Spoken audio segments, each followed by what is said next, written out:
Video showing how bangy and slammy the master suspension can be going downhill. Here we go. And he's on an RS in front of me. He's a really good rider though.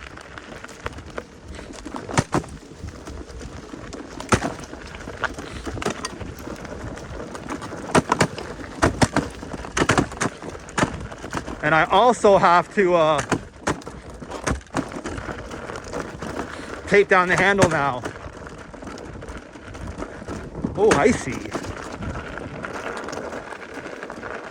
Woohoo!